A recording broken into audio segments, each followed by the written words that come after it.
Xin chào anh chị và các bạn. Hôm nay mình sẽ giới thiệu anh chị và các bạn món cánh gà chiên bơ tỏi. Ở đây mình có 1 kg cánh gà, 40g bơ, 1 muỗng cà phê ớt bột, 100g tỏi băm.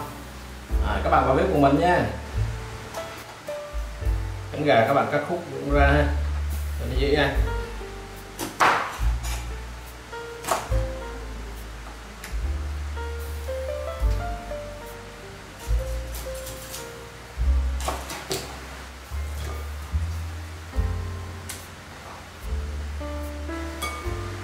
Mình cho 1 muỗng canh muối hạt. Các bạn dùng muối hạt rửa gà nó dễ rửa hơn ha. Muối bột vì nghĩ nó ngấm vào gà.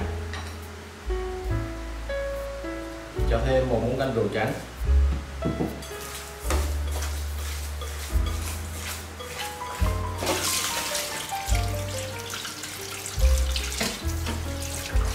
Rồi các bạn để ráo nha.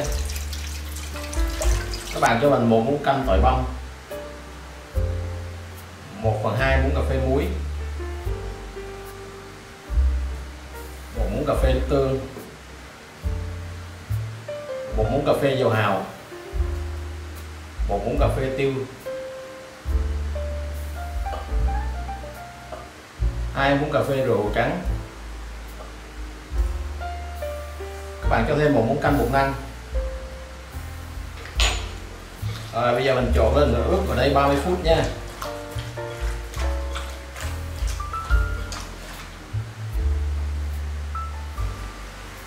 Giờ các bạn cho mình 80g bột mì, 30g bột gạo, trộn vô.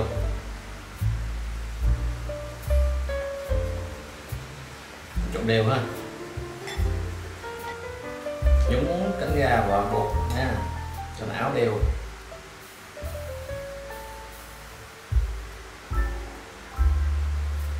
Rồi, xếp lên đây.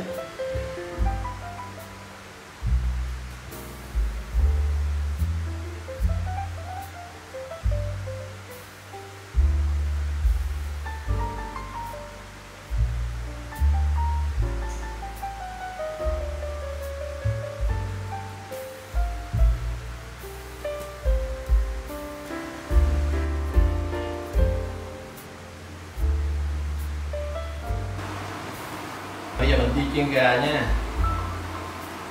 Các bạn chiên lửa trung bình cho gà nó vàng.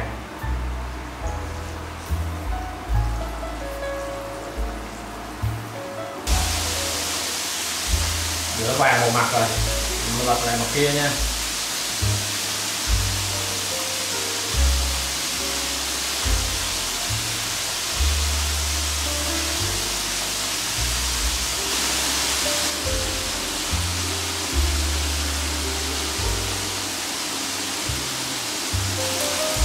Rồi gà của mình bây giờ đã vàng đẹp, mình lấy ra nha.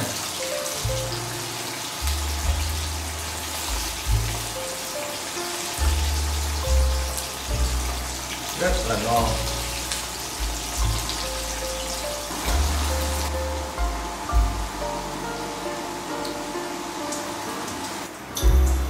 Các bạn cho mình 40g bơ,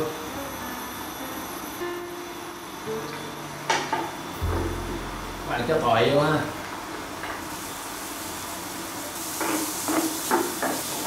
Rồi tỏi mình phi vàng luôn.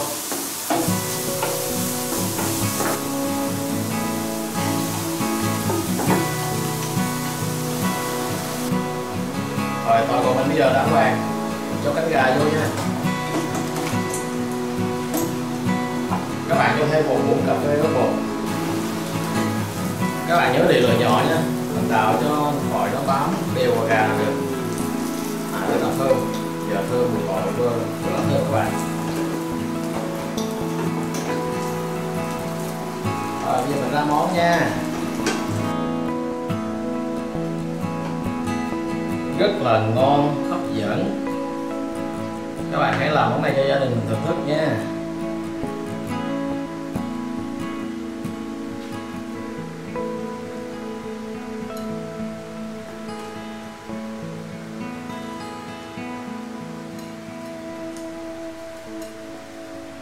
Món ăn của mình rất là thơm ngon. Các bạn hãy làm cho gia đình mình thưởng thức. Video của mình đến đây đã xong. Anh chị và các bạn thấy hay có ý nghĩa, nhớ chia sẻ giúp mình và đăng ký ủng hộ kênh cho mình nha. Bye bye.